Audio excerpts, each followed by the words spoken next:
యథార్థముగా మాట్లాడవలసి వస్తే పట్టుపంచ కట్టుకుని పరమేశ్వర సన్నిధానమునకు వెళ్లకుండా ఉండడం మంచిది. ఎందుకో తెలుసా?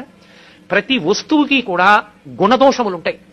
ఒక్క పట్టుపంచ నెయ్యాలంటే ఎన్ని లక్షల పట్టు పురుగులో చచ్చిపోతాయి.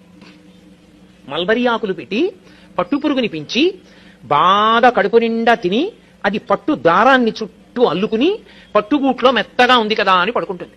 ఇక అది పడుకుని నిద్రపోవడం మొదలెట్టిన తర్వాత ఇక అది బయటికి రాలేదు, ఇక పట్టుదారం మొదలదు.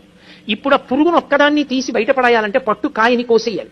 కోసేస్తే దారం ఇంతంత ముక్కలైపోతుంది. అందుకే పట్టు కాయలన్నీ ఏం చేస్తారంటే మరుగునీళ్లలో పడేస్తారు. మరుగునీటిలో పడిపోగానే ఆ పట్టు పురుగుకి తెలివి వస్తుంది. అది బయటికి వెళ్ళిపోవాలని దారాల మధ్యలోంచి పెడుతున్న మరుగునీటికి శరీరం ఉడికిపోతుంటే గిల గిల గిల గిల కొట్టుకుంటుంది. కొట్టుకుని బయటికి వెళ్లే మార్గం లేక తాను అల్లుకున్న గూట్లో తానే చచ్చిపోతుంది. చనిపోయిన తర్వాత పట్టుకాయని తీసుకొచ్చి కండికి పెట్టి తిప్పుతారు.